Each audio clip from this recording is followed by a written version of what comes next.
오늘의 말씀은 구약성경 학개 1장 2절에서 6절입니다. 만군의 여호와가 이같이 말하여 이르노라.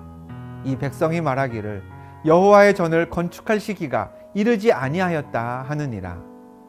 여호와의 말씀이 선지자 학개에게 임하여 이르시되 이 성전이 황폐하였거늘 너희가 이때에 판벽한 집에 거주하는 것이 옳으냐.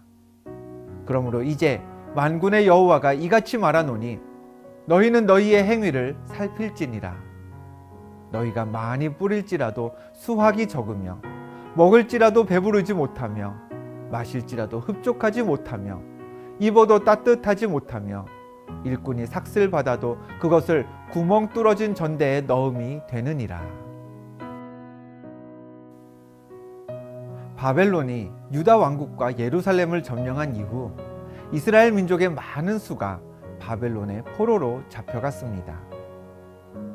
고향에 돌아가지 못하고 바벨론에 머물러야 했던 70년 동안 이스라엘 사람들은 자녀를 낳고 직업을 가지며 삶의 터전을 바벨론에 새롭게 세울 수밖에 없었습니다.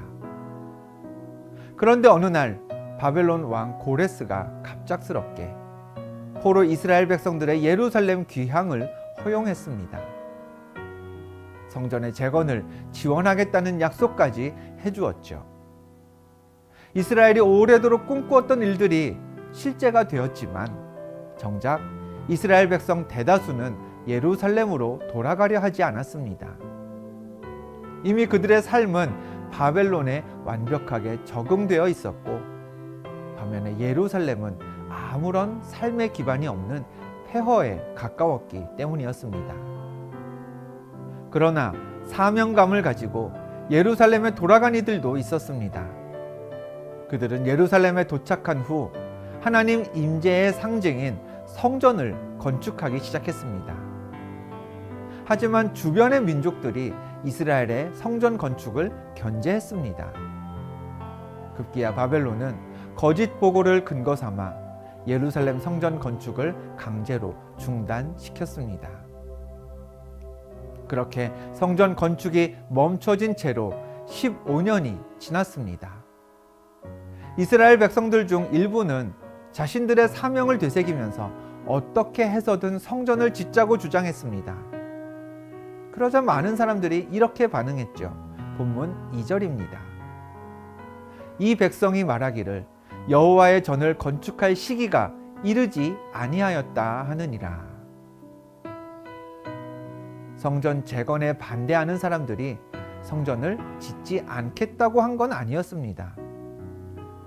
성전을 지을 필요가 없다고도 안 했습니다. 단지 아직 때가 되지 않았다고 했습니다. 전에도 열심히 노력했었지만 주변 민족들이 방해했었고 바벨론에서도 좋게 여기지 않았으니 그런 상황이 달라지지 않은 지금은 아직 때가 아니라는 것이었죠. 성전을 짓고 예루살렘을 하나님의 땅으로 다시 세우기 위해 바벨론에서 돌아왔지만 아직 때가 아니라면서 사명을 회피하고 있는 이스라엘에게 하나님은 이렇게 말씀하셨습니다. 본문 4절입니다. 이 성전이 황폐하였거늘 너희가 이때에 판벽한 집에 거주하는 것이 옳으냐. 판벽은 널빤지로 만든 벽을 뜻합니다.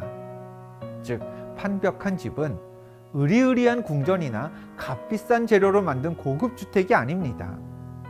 보통 사람들이 사는 평범한 집 혹은 그 이하의 집을 뜻합니다. 하나님은 예루살렘으로 돌아온 이스라엘 백성들이 지금 머물러 있는 곳이 좋기 때문에 혹은 나쁘기 때문에 다그치고 계신 게 아닙니다.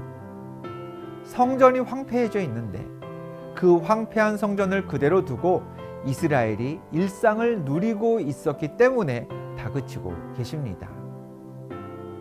즉 이스라엘이 예루살렘으로 돌아온 이유, 성전을 짓겠다는 그 사명이 완성되지 않으면 다른 모든 일상이 완성될 수 없기 때문에 성전 건축이라는 사명을 먼저 완성하라고 촉구하고 계신 것이죠. 성전을 지어야 하나님을 예배할 수 있습니다. 하나님을 예배해야 창조주 하나님과 피조물인 우리의 관계가 회복됩니다. 반면에 성전이 없고 그래서 하나님을 예배하지 못할 때 우리 일상에는 어떤 일이 일어날까요? 본문 6절을 봅니다. 너희가 많이 뿌릴지라도 수확이 적으며 먹을지라도 배부르지 못하며 마실지라도 흡족하지 못하며 입어도 따뜻하지 못하며 일꾼이 삭슬 받아도 그것을 구멍 뚫어진 전대에 넣음이 되느니라. 우리가 하나님을 예배하지 못하면, 그래서 하나님과 우리 사이의 관계가 바로 서지 못하면 씨를 많이 뿌려도 풍성하게 거두질 못합니다. 음식을 먹어도 배가 부르지 않습니다. 음료를 마셔도 갈급함이 그대로 있고요. 옷을 입어도 따뜻함을 느끼지 못합니다. 일꾼이 삭슬 받아도 구멍 뚫린 전대에 넣는 꼴이라 했습니다. 밑 빠진 독에 물 붓기라는 얘기지요. 헛일만 하게 되는 꼴입니다. 거꾸로 말하면 우리가 일상에서 무엇인가 열매를 맺으려면 그냥 열심히 그 일을 하는 것으로는 부족합니다. 기회를 잘 타고나야 하는 것도 아닙니다. 지혜가 충분해서 상황 파악만 잘하면 성공하는 게 아니지요. 가장 먼저 하나님과의 관계가 회복되어야 합니다. 그리고 그 관계 회복은 예배라는 행위를 통해 이루어집니다. 그래서 하나님은 바벨론에서 돌아온 이스라엘을 향해 더 이상 지체하지 말고 성전을 지으라고 강권하고 계십니다. 혹 지금 여러분의 형편과 상황이 본문 속의 이스라엘 백성들과 같지는 않으십니까? 내게 주어진 일을 열심히는 하는데 정직하게 하려고 애쓰고 나름 지혜도 부족한 것 같지 않은데, 그런데 열매가 쌓이고 부요해지기는커녕 구멍 뚫린 전대에 돈을 모으는 것 마냥 매번 손해만 나고 매번 고민만 깊어지고 있지는 않던가요? 본문에서 하나님은 그런 이스라엘에게 이렇게 명하셨습니다.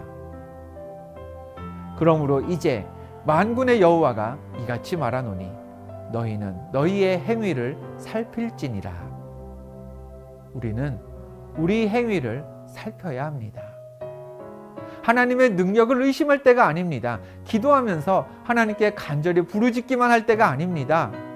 하나님을 예배하기 위한 성전은 완성되지도 않았는데 내 안전을 위해서 성벽만 쌓아 올리지는 않았는지, 하나님과의 친밀함은 포기한 채 사람들과의 친밀함만 누리려고 거기서 답을 찾으려고 하지는 않았는지 우리의 생각과 행동을 살피고 돌아보아야 합니다.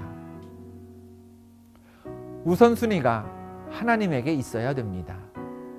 내가 열심히 했느냐, 그러지 않았느냐를 계산하기 이전에 내가 바르게 하나님을 예배했는지 아니면 그러지 못했는지, 내가 성전을 먼저 세웠는지 아니면 나만의 성벽만 쌓았는지를 살펴야 합니다.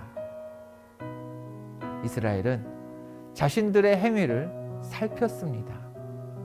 그리고 더 이상 성전 건축이 미뤄져서는 안 됨을 깨닫고 행동을 개시했습니다. 오늘 본문에 이어지는 학개 1장 14절을 보면 유다 총독 스룹바벨과 대제사장 여호수아뿐 아니라 모든 백성의 마음에 감동이 있은 후에 만군의 여호와를 위한 성전 공사를 시작했음이 기록되어 있습니다. 그 결과가 어땠을까요? 학개 2장 9절에서 하나님이 약속하셨습니다. 이 성전의 나중 영광이 이전 영광보다 크리라. 만군의 여호와의 말이니라. 내가 이곳에 평강을 주리라. 만군의 여호와의 말이니라.